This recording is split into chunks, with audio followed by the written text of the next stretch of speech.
US President Donald Trump watched the election of a man who he has dubbed as a dangerous communist as the mayor of New York City. For weeks now, President Trump and his allies have tried to disparage Zohran Mamdani as an extremist and a communist and a danger to New York City. But they were not able to stop the 34-year-old from becoming the first Muslim and first South Asian mayor of New York, and also one of the youngest mayors of New York City. And now, the two men, who are aged 34 and 78, appear to be headed for a showdown, pitting the young democratic socialist against a president who has already treated him as a bit of a useful foil. For Donald Trump, Mayor-elect Zohran Mamdani is the face of the Democratic opposition. Just hours after Mamdani's improbable victory, the president said the Democrats were crazy. He painted Mamdani as the future leader of the Democratic Party, something which helps him position Mamdani as a useful idiot.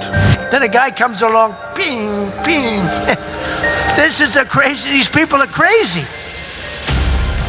And Mamdani, whatever the hell his name is in New York, no. He thinks it's wonderful to have men playing in women's sports. Trump's aides and allies acknowledged that Mamdani and New York City are likely to be the next targets of President Trump's attacks. But some also caution that Trump has a vested interest in New York's financial success because of his multiple real estate holdings in the city. The city underpins the Trump family business empire. And yet, President Trump has already threatened that he's going to withdraw federal money other than the very minimum that's required for New York City. Although legally, no president can hold back money which Congress has authorized to any state or city for that matter. When the administration has tried to withhold federal funds from cities over immigration or any other policy, it has consistently lost in court. Zohran Mamdani, for his part, also seems ready for that fight with Donald Trump. In his victory speech, he challenged Trump directly. He vowed to fight back against any federal effort that is made to meddle in New York's affairs. He even referred directly to Trump in his victory speech, asking him to turn the volume up. If anyone can show a nation betrayed by Donald Trump how to defeat him, it is the city that gave rise to him.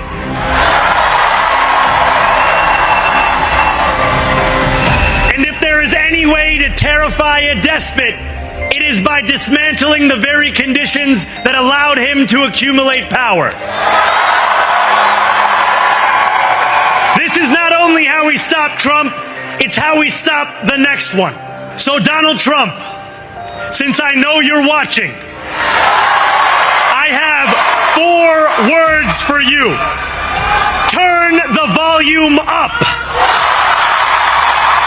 Mamdani also said that he will not be cowed down by President Trump's threats and that New York City would actually become the playbook for how to defeat Trump and his MAGA political movement nationally. Mamdani, though, has very few levers to fight back against the Trump administration other than going to court. The mayor-elect has vowed to hire 200 additional lawyers to the city's legal department, partly to stand up to what he calls presidential excess. In his second term, President Trump has repeatedly shown his willingness, some would say even eagerness, to use the levers of the federal government to exact revenge on his opponents. He's already cut billions of dollars of federal grants to states and cities run by Democrats, including New York, Chicago, and Los Angeles. He's also sent the National Guard to Democratic-run cities against their wishes.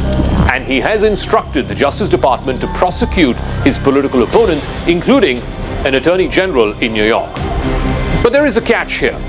Mamdani's victory could prove useful to Trump. It could allow Trump to replicate a playbook that he has long deployed in order to demonize Democratic leaders. And the list of those Democrat leaders are long, from former House Speaker Nancy Pelosi to New York Congresswoman Alexandria Ocasio-Cortez to Ilhan Omar from Minnesota, even Hillary Clinton, who was the Democratic senator from New York and the presidential challenger in 2016, who Trump beat. He has painted all of these Democrats as loony and crazy and extremist, only to further his political agenda. Since Zohran Mamdani won this surprise victory in the Democratic primary back in June, Trump and his allies have tagged Mamdani as the future of the Democratic Party. He's used this to appeal to his MAGA base in Middle America in a bid to show that Trump is the normal and Mamdani is the deviant.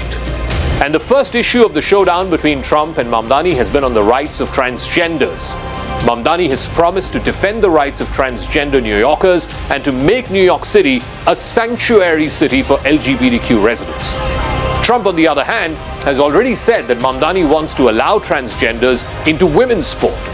For Mamdani, he needs to be careful not to get into a trolling contest with Donald Trump.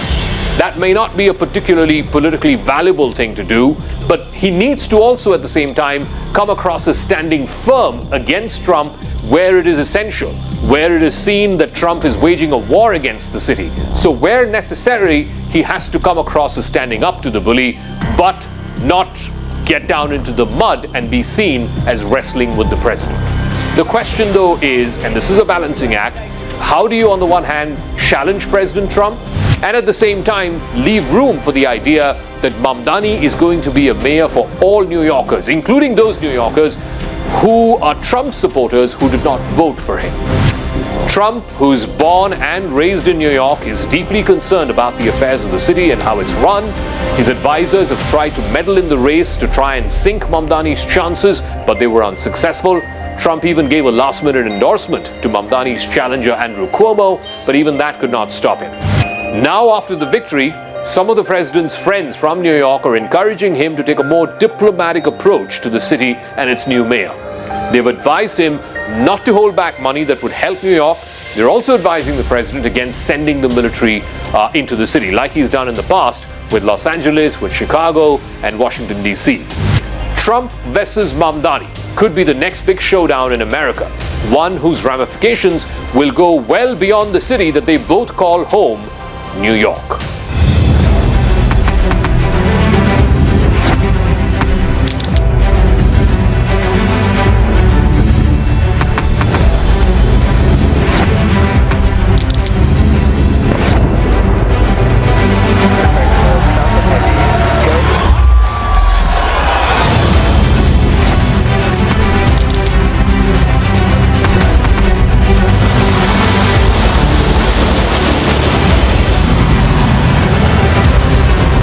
Been fighting so long and so hard that they don't know what the they're doing.